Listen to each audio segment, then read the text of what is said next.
Hare Krishna.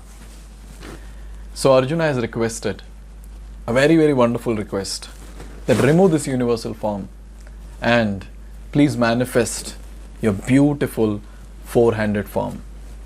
And he gave the description also in the previous Śloka. He said that I want to see your four-handed form with Shankha, Chakra, Gada, Padma. And to that, now Sri Bhagavan, or Lord Sri Krishna, is replying. So we saw one verse. Now we'll see the second verse in reply to Arjuna's request. That is Śloka number 48.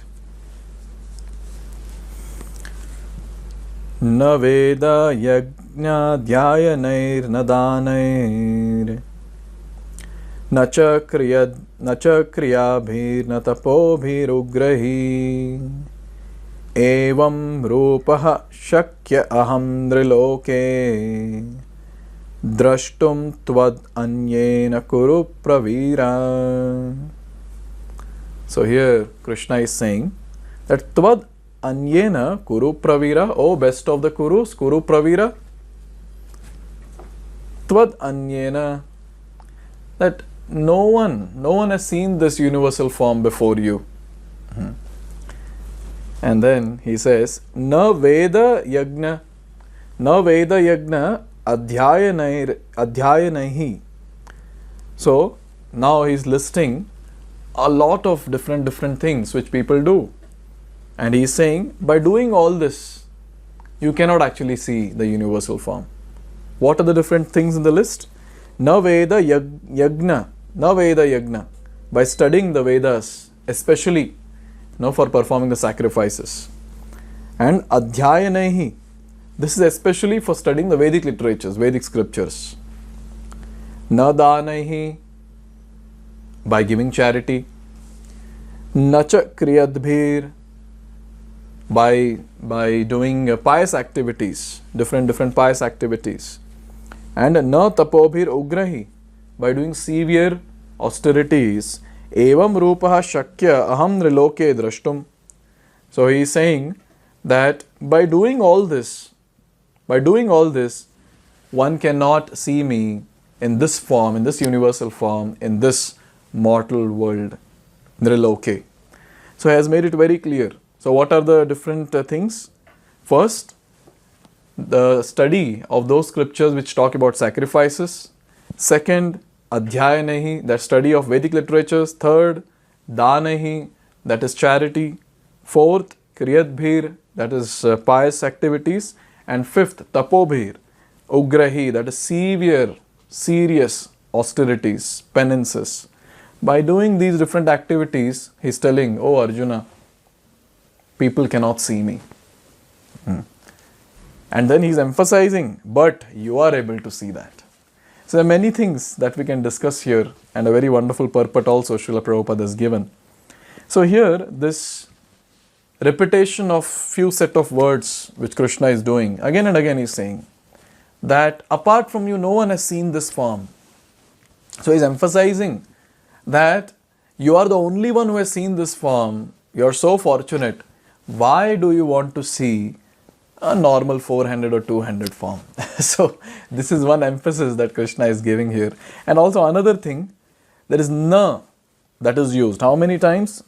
Na veda yajna adhyayanaihi, na danahi, na cha kriyadbhir, na tapobhir ugrahi. 4 times na is used. Na means not.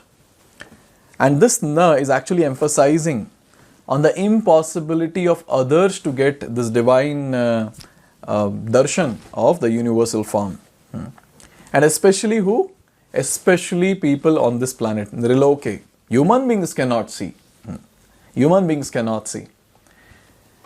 But here, same in this line also, again Krishna is indirectly saying, human beings cannot see, but you are on this planet and you are a human being, but you are able to see. How fortunate you are. So many things are hidden in this particular shloka. In the purport, Prabhupada is talking about who can actually get this darshan. So in the verse, Krishna is saying that these people cannot get darshan. But from the verse, there is some hidden meaning that who can actually get darshan of the universal form. Who can actually see the universal form. So in the previous shlokas, now we had discussed that those people who have got those divine celestial eyes, they can actually see the universal form. So when Krishna is saying, Nriloke, on this planet people cannot see, so there is a meaning that is derived very nicely, that the devatas who are there, who have got the divine celestial vision, who are on another planet, some different planet, they can actually see. So along with Arjuna, we saw Krishna gave the divine vision to the Devi Devatas and they were able to see the universal form. So in this way, we understand those people who are having those divine celestial eyes, they can actually see this universal form. So who are the ones who will have divine celestial eyes? Here Prabhupada says the Devi Devatas, the demigods. So that divinity should be there to witness this beautiful, oh I shouldn't say beautiful, ferocious, vast, unlimited, universal form. But then who are these demigods? What is the definition of demigods? Here it is given. Vishnu Bhaktaha Smrito Daivaha. All the ones who are devotees of Lord Vishnu, they are demigods. And the ones who are not devotees of Vishnu, they are atheists. That's what is given here. The atheistic who do not believe in Vishnu or who recognize only impersonal part of Krishna as supreme cannot have divine vision. Why? It is not possible to decry Krishna and at the same time have the divine vision. So this is a very nice thing to understand, that the ones who are not accepting Krishna as the Supreme Personality of Godhead, serving Krishna and doing various other activities for the pleasure of Krishna, how can they get divine vision? Not possible. So in this way, it's very clear that by doing these different activities, one cannot actually see Krishna or the universal form of the Lord. But then, the ones who are devotees of Krishna, like Arjuna, they can actually get the darshan. But then, Arjuna here, being a devotee, still he asked Krishna to show the universal form. But then the fact is, the devotees are not very much interested to see the universal form. Why? Now in such an unlimited form, how can one have reciprocation? How can the devotee serve? How is it possible? So devotees are not interested in universal form. They are interested in the beautiful two-handed form of the Lord holding the flute and peacock feather on the head. That form devotees relish. And that form is the form which is worshipped by the devotees. Here it is said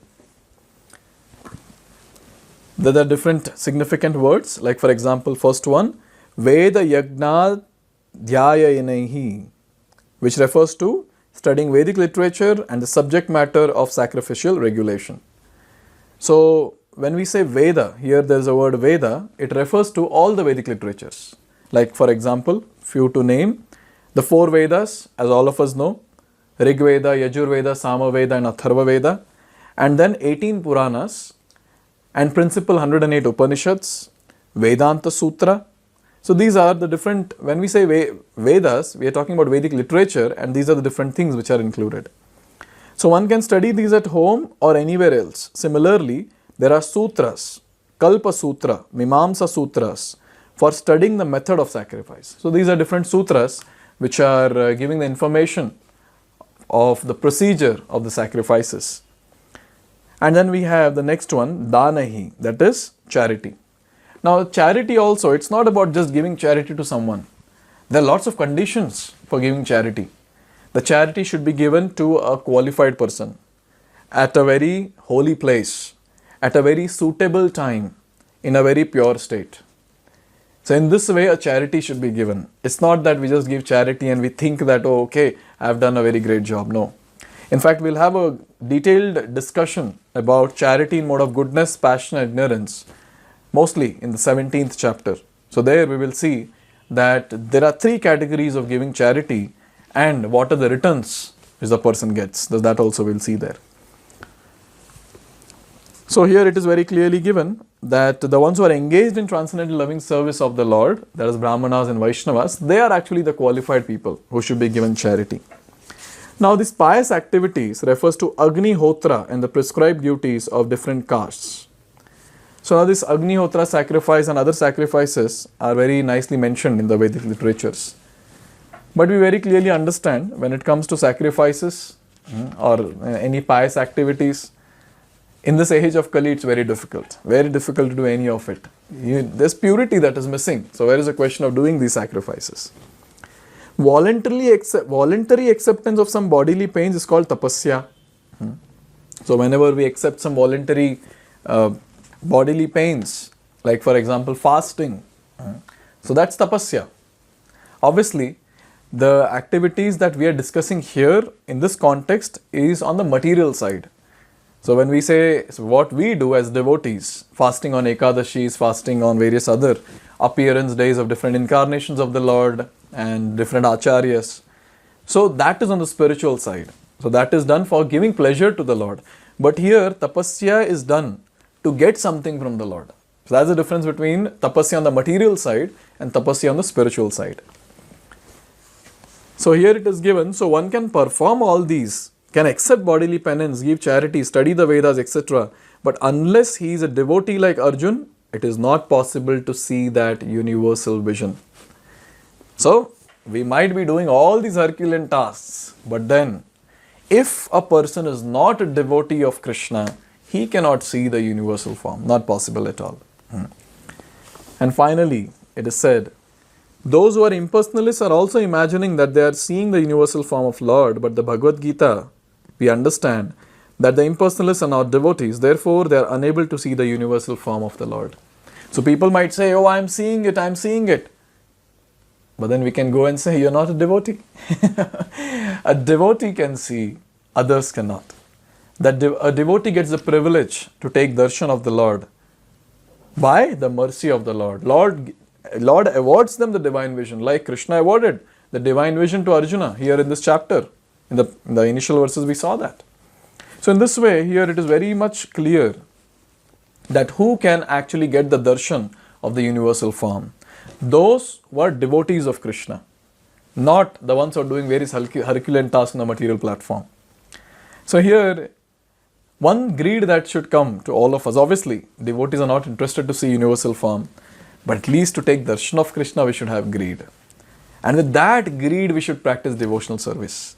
With that hankering, we should practice devotional service. With that hankering, we should chant Hare Krishna, Krishna Krishna, Hare Hare, Hare Ram, Ram Ram, Hare Hare.